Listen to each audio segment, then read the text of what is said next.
పలమనేరులో ఉంటాను. గంటా కాలనీలో నేను ఉంటాను. నేను 5 ఏళ్ల ముందు నేను నా భర్త గురించి కంప్లైంట్ ఇచ్చేదానికి పోలీస్ స్టేషన్కి వెళ్ళాను.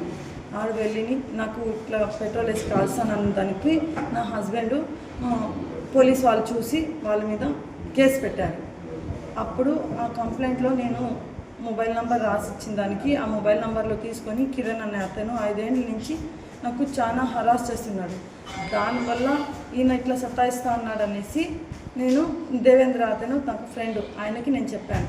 ఆయన ఏం చెప్పారంటే నాకు ఉమా అనే అతను నాకు ఫ్రెండు, నాకు తమ్ముడు కూడా అవుతాడు, తనకి నేను చెప్తాను అనేసి తన దగ్గరికి తోడుకొని వెళ్ళి తనకి తెలియజేశాడు. తను తెలియజేసిన తర్వాత ఆయన నేను మాట్లాడతాను అనేసి తను భయపెట్టాడు. కిరణ్ అనే అతనికి భయపెట్టి మాట్లాడాడు. అందుకు తను ఉమాశంకరు తనకి భయపెట్టి ఈయన దగ్గర నేను సహాయం పొందాలా అనేసి నేను అనుకుంటే ఈయన మరో ఉద్దేశం పెట్టుకొని నన్ను నేను ఒకరోజు నాకు చాలా బాధేసింది కాబట్టి నేను కొండపైకి వెళ్ళాను. దేవరకొండపైకి వెళ్ళాను, సూసైడ్ చేసుకుందాము అనేసి.